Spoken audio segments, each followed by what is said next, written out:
미군이 가고 싶다 하는 한 아무리 반미 정권이 가라고 해도 미국이 이것은 중요하다 그러면 안 갑니다. 필리핀에서 91년 가는데 91년은 마침 소련이 무너진 해예요. 네. 세월이 달라진 겁니다. 그리고 중국이 크기 전이에요. 우리나라에서 미군이 언제 빠질 뻔했는지 아십니까? 카터라는 정신없는 놈이 나왔을 때 그때 빠질 뻔했습니다. 박정희가 독재하니까 빼야 되는데 다 빼겠다고 그랬습니다. 그때 박정희가 막았고 미국 장군이 막았습니다. 미쳤냐 여기서 군대를 빼게. 그리고 그 다음에 갈 뻔한 것이 91년에서 93년 그 사이입니다.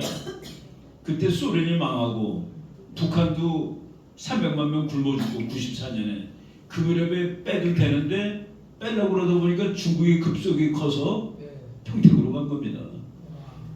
그래서 평택 간 거예요.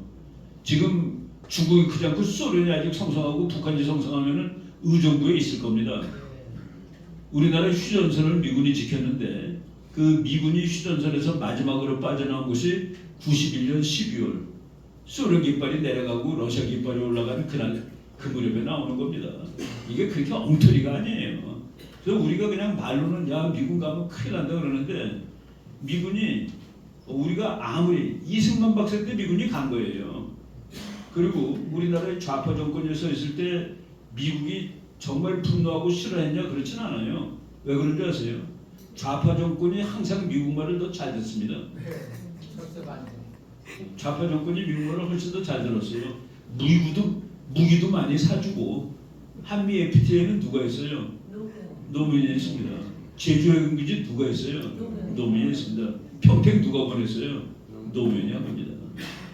그래서 미국 아까 특히 됐어. 강대국은 자기 하고 싶은 일을 하는 게 강대국입니다.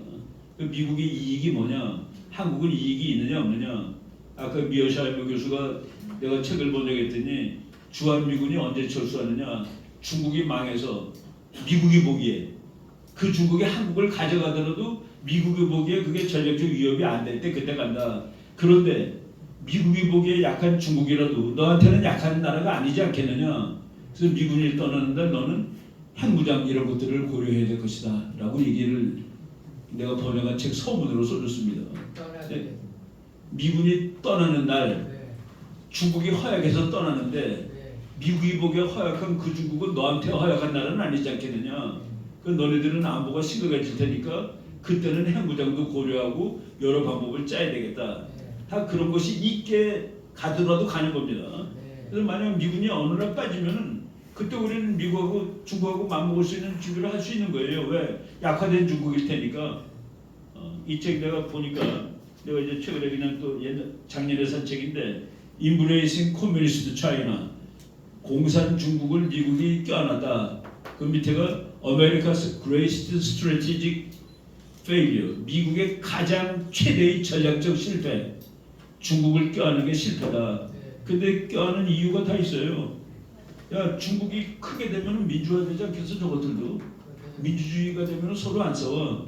그 대이론입니다. 국제정치학에 민주주의 국가들끼리는 안 싸운다. 민주주의가 전쟁 안 한다는 소리가 아니에요. 지네들끼리는 싸운 케이스가 없어요. 역사에 민주주의 국가가 싸움을 무지하게 많이 하는데 한쪽은 독재예요. 이렇게 중국이 국민소득 2만 불 대보라고 그러면 이게 민주국가가 안 되고 백이겠어? 이런 식으로 얘기를 했고 그래서 또 어떤 사람은 둘이 서로 경제가 친해지면 차이메리카라고 그랬습니다. 차이나 플러스 아메리카. 차이메리카가 한 나라야. 이거는 세계화에서는 국경이 없는데 차이메리카가 한 덩어리가 되는 거야. 그런 놈들도 있었어요. 스탠포드 대학에서 나온 책에. 그리고 어떤 사람은 그거 다 걱정스럽냐? 중국도 돈 벌게 되면은 미국이 정하는 룰에 따라가야지 돈을 더 벌기 때문에 결국 they are playing our game. 그놈들은 결국 우리가 벌이는 게임을 할 거 걱정할 것 없어. 라는 사람들이 쭉 있어가지고 여기까지 온 겁니다. 근데 그거를 박살낸 것이 트럼프인데 트럼프가 박살낼 때 저거 미쳤다고 그랬는데 트럼프가 그랬습니다. 아니 우리나라 철강이 중국으로 가면은 만약 미국이 중국이 아니라 다른 놈하고 싸울 때 쇳덩어리가 필요한데 중국이 팔겠냐고. 그 말에는 대답을 못하잖아요. 근데 그것이 실제가 된 것이 증명이 된 것이 코로나 팬데믹 때입니다. 중국이 안 팔기 싫어 안 판 게 아니라 지네가 못 만들어.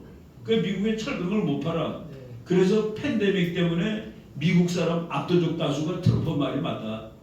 아무리 세계화 시대라도 미국이 반드시 만들어야 될 물건이 있어. 철강, 자동차 이런 건 미국이 만들어야 돼. 히토류 이런 건 미국이 해야 돼. 근데 히토류, 철강 이것을 중국이 미국한테 못 팔지도 모른다고 떠든 사람은 트럼프인데 증명은 코로나가 한 겁니다. 그래서 지금은 완전히 강물이 이제 다 한쪽으로 흐르는 거예요. 그래서 트럼프가 하는 거 다 지지를 받고 그리고 지금 중국이 골로 가게 생겼다라고 얘기를 하는 것이죠. 미국이 우리나라 정부 성격을 보더라도 지네가 컨트롤할 수 있다고 생각하면 가만 놔두는 겁니다. 다른 나라에 간섭할 필요 없잖아요.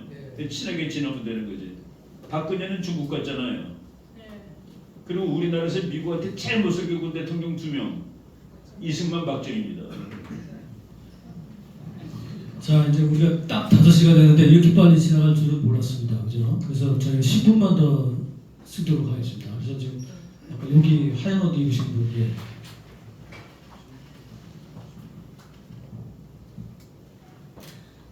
저는 다른 말씀 다 들었고